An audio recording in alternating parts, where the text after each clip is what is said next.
অসমৰ মুখ্যমন্ত্ৰীয়ে যোৱা কালি সংবাদ মাধ্যমৰ আগত এটা বৰ বিষয় উত্থাপন কৰিছে, যিটো বিষয় আচলতে এটা অসাংবিধানিকেই, যে ভৰিত ধৰি আমি মানে কাম কৰিছোঁ এনেকুৱা ধৰণৰ কথা। তেওঁ যিহেতু ভৰিত ধৰা শব্দটো ক'ব পাৰে, গতিকে আমিও অকণমান তেখেতৰ এইবোৰ ফটো দেখুৱাব খুজিছোঁ। এখন অকণমান চাই লওক, মুখ্যমন্ত্ৰীক মনত পেলাই দিব খুজিছোঁ।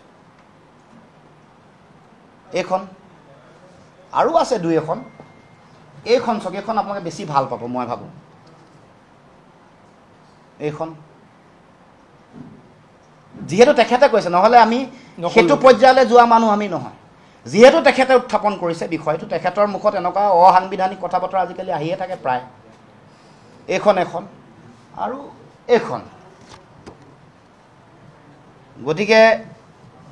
গতিকে এতিয়া প্ৰথম কথাটো হ'ল যে ভৰিত ধৰাৰ যিটো কথা, প্ৰথমে ভৰিত ধৰি পিছত সুবিধা পালে পিছফালৰ পৰা চুৰি মৰাৰ যিটো প্ৰৱণতা, সেইটো অসমৰ মুখ্যমন্ত্ৰীৰ সহজাত প্ৰৱণতা। এইটো মজ্জাগত, এইটো তেওঁৰ মানে জিনত সোমাই গৈছে।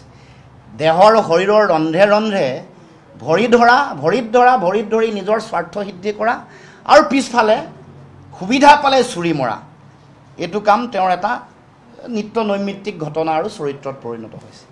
আজি তেওঁ যিটো অৱস্থাত আছে তেওঁক কৈ দিওঁ, তেওঁ এটা সময়ত কংগ্ৰেছ দলৰ নেতা ছোনিয়া গান্ধী বা ৰাহুল গান্ধী ডাঙৰীয়াক কৈছিল, কৃষ্ণৰ লগত তুলনা কৰিছিল। ক'ব নাপায় এইবোৰ কথা।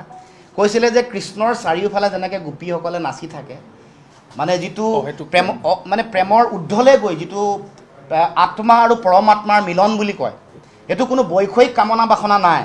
তেনেকৈ কংগ্ৰেছতো ৰাহুল গান্ধীৰ চাৰিওফালে তেওঁলোকে তেনেকৈ ঘূৰি থাকে আৰু তেওঁলোকৰ প্ৰতি অগাধ প্ৰেম আৰু ভক্তি আছে। মই মনত পেলাই দিছোঁ তেওঁ কোৱা কথা, কোট আনকোট।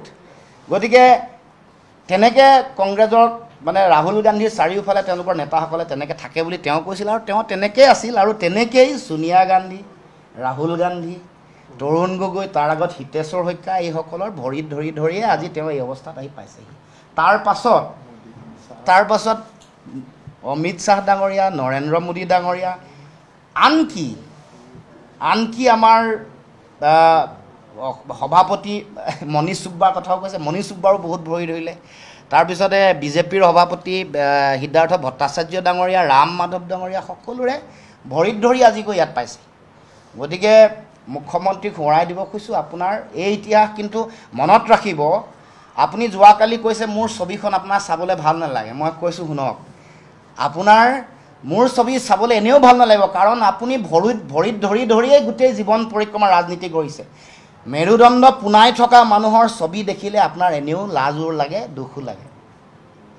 গতিকে আপুনি জীৱনত মেৰুদণ্ড পোনাই জীয়াই থাকিবলৈ শিকা নাই, জীয়াই থাকিব নোৱাৰে। মই অসম চিকিৎসা মহাবিদ্যালয় আৰু গুৱাহাটী চিকিৎসা মহাবিদ্যালয়ৰ শৈল যিসকল চিকিৎসক তেওঁলোকক কৈছোঁ যে অসমৰ মুখ্যমন্ত্ৰীৰ মেৰুদণ্ড আছেনে নাই অকণমান পৰীক্ষা নিৰীক্ষা কৰি চাব। আমি এটা নিৰ্দিষ্ট লক্ষ্যৰ উদ্দেশ্যলৈ দিল্লীলৈ গৈছোঁ। এইটো জাতীয় বিষয়, জাতীয় প্ৰশ্ন, অসম চুক্তি আৰু অসম চুক্তিক লৈ কৰা বিজেপিয়ে প্ৰতাৰণা। গতিকে আমি দিল্লীত এই কথাটো কোৱাৰ প্ৰাসংগিকতা যুক্তি নাই। বাস্তৱিক পৰিৱেশ পৰিস্থিতি অসমত কি কৰণীয় আছে, কি প্ৰয়োজনীয়তা ইতিমধ্যে আমি বহুতবাৰ আমাৰ দলীয়ভাৱে কোৱা হৈছে, ৰাজহুৱাভাৱে কৈছোঁ।